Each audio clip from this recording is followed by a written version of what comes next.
Hey, what's up, folks? Blitzball Champ coming back at you here with a brand new video brought to you by Blitzball Champ Gaming here on the U to the Tube. So, I wanted to talk about a couple of things, gaming and anime related, that just kind of wanted to give my thoughts on, and some kind of happened a little early, but I just haven't gotten a chance to comment on it or anything like that. So, yeah, just wanted to randomly talk about some of these. Uh, First thing I want to get into was I know that this was a while ago that this announcement was made, but this is in regards to the final DLC character for Super Smash Bros. Ultimate, which turned out to be the main protagonist of the Kingdom Hearts franchise, the Keyblade wielding Sora. Now, to be honest, I wasn't surprised at all. I had a feeling that it was going to be Sora. I know a lot of my friends were kind of going back and forth between Sora and even some even thought about Master Chief. But honestly, I felt like Sora was more of a given compared to Master Chief. Master Chief just, I don't know. He would have been kind of weird for Smash Brothers if you ask me. But I think Sora is definitely a character to really end on a good note with Smash Brothers Ultimate with this DLC. And I can definitely dig it. I think that was a good decision in Sora being that character. And if I remember correctly, I believe they had a poll about this like a long time ago about who they would prefer, and I believe Sora and Master Chief were on that poll, and it was just a matter of time, I guess, for Sora to make it into a Smash Brothers game. But hey, final piece of DLC. Overall, I don't know, the Smash Brothers Ultimate DLC, I mean, there's a couple of folks that I liked. I mean, Joker was cool, Sephiroth was cool, Terry Bogard was interesting. Kazuya was like, kind of weird. Uh, but I mean, I can't say that I was super impressed with a lot of the DLC for Smash Brothers Ultimate. But I mean, I get it. I think overall, the only two characters that really jumped out at me were Sephiroth and Joker. But I think we'll be able to add Sora to that list. He'll be the third character to my liking. But we'll see how it goes. But definitely a rightful pick for the final piece of DLC for Smash Bros. Ultimate. Also, I wanted to talk a little bit about the return of G4TV. Yes, a date has been announced for G4TV coming back to cable TV and such.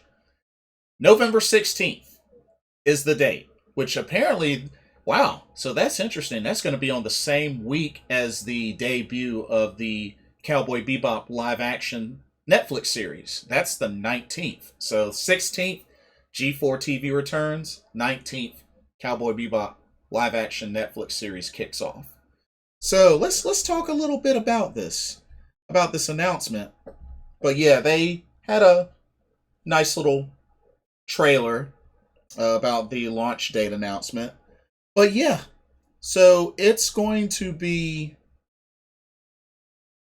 So you'll be able to watch G4 on linear TV through Verizon Fios, Cox, Xfinity TV, and you will be able to stream it on Philo.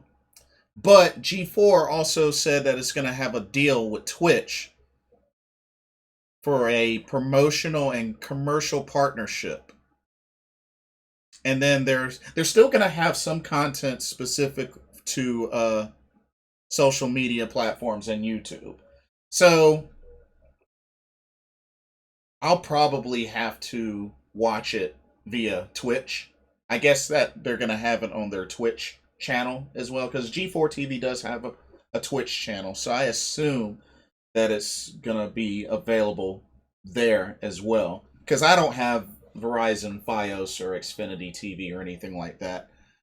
But they also talked about their programming schedule, and two specific shows that will be returning are Attack of the Show and X-Play. So those are really the two big ones that matter to me the most. And we're definitely going to be getting those two. So this is good. And then they also talked about a couple of new shows. Oh, yeah, they're also bringing back Ninja Warrior as well. So Ninja Warrior will be there. But they also announced some new shows. Like there's a new show called Boosted, which apparently is a weekly esports comedy series. So that's kind of interesting. A esports comedy series. I may have to definitely check that out. And they will also cover the latest news and tournaments in the esports world. So that's pretty neat. So it makes me wonder if they're going to cover esports for like, stuff like Call of Duty, League of Legends, Overwatch, hopefully the FGC as well. Maybe, perhaps. But would be neat. They got a show called ESL Gaming, which apparently G4 is partnering with ESL Gaming, which is the world's leading esports and gaming lifestyle company. So it looks like they're going to broadcast ESL Pro Tour events. And, I guess perhaps this program is going to be what's used to, I guess, broadcast different esports events, perhaps. Or at least that's how I'm viewing it. I could be wrong, but this is neat. This is definitely neat. You have a platform that not only does, technology reviews and gaming reviews, trailers, previews, stuff like that, but also catering to the esports category as well, with the comedy series as well as broadcasts. So I think that's pretty cool. I think that's really cool that they're doing that. And then they have a Dungeons and Dragons limited series, which apparently is supposed to feature celebrities like Kevin Smith and Tiffany Haddish and Jack Black. So, looks like it's a show dedicated to D&D. So, I know there's a plethora of D&D fans out there that'll appreciate that.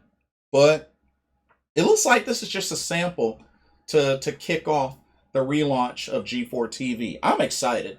I'm definitely excited. It gives me, something to watch and really get back into, because there was a time where I was very passionate about X Play and Attack of the Show. I hope in some way, some form, they bring back feedback. I really, really loved feedback. The roundtable podcast that they would do. I really, really hope they bring that back. I really do.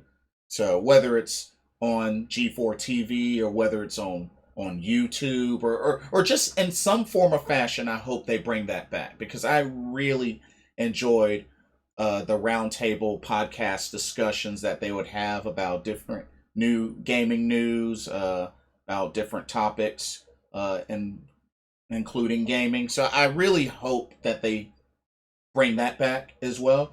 But we'll have to see. So November 16th is the kickoff day for the relaunch of G4TV. I'm actually looking forward to it. I'm looking very forward to it.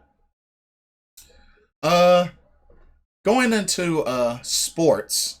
So apparently EA is going to be removing former head coach of the Las Vegas Raiders, Jon Gruden, from Madden 22. They're going to be removing him completely. Of course, this is following his resignation and the situation over the emails that had the homophobic and misogynistic words and everything like that.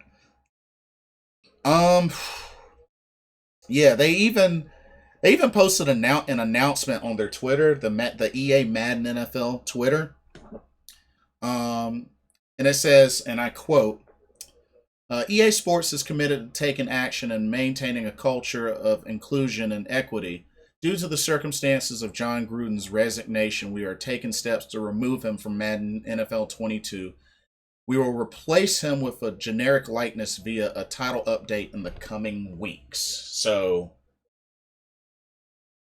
I mean, I guess for the Jon Gruden fans out there, you know, savor it for a few more weeks because he's about to get removed if he hasn't been removed by now. But yeah, I mean, you know, it's unfortunate that a lot of that stuff surfaced, but you know, that just goes to show, like, you know, sometimes things like this have consequences, and a lot of stuff came up. You know, even though it was years ago, I understand that it was years ago, but unfortunately nowadays they uncover stuff on you, and if it's bad enough, you get ousted. You know, it sucks that it comes down to that. I can understand there's a lot of people that agree, a lot of people that disagree how all this came about, but it just sucks sometimes that the level of the consequences lead to that. So it's kind of a bummer. Kind of a bummer, but hey, I get it. I mean, this is what it comes down to, and they got to do what they got to do. So that's what's going to be happening with Madden NFL 22. So they are going to be removing Jon Gruden from that game.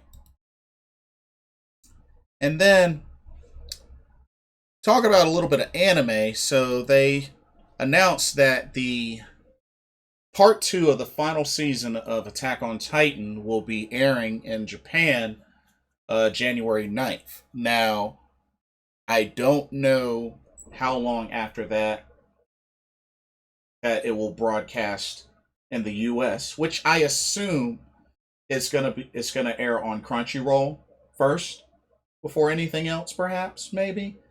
But it'll at least be good that they're finally gonna get to finishing this final season, this 4th season of Attack on Titan.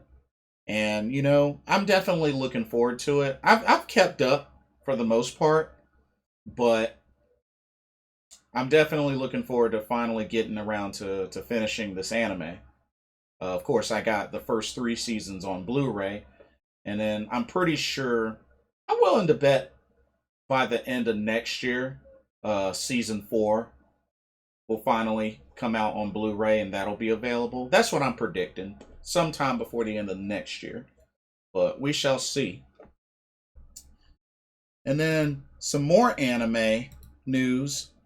So apparently, oh, before I get to that, I want to talk about this Shenmue anime. So we're getting an anime adaptation of the game Shenmue, which will be showing in 2022. They didn't have a specific date yet.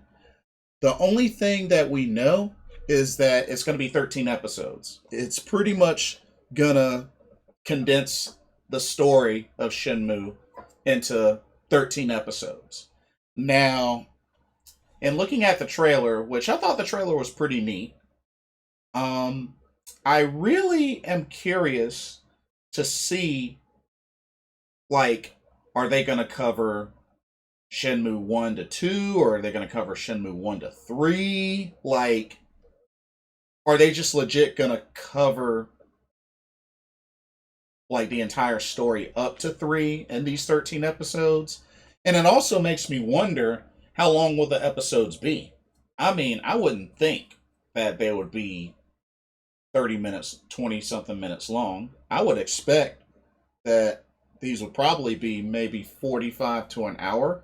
I would hope. Because, I mean, we got to be honest with ourselves. A lot happened in the story of Shenmue.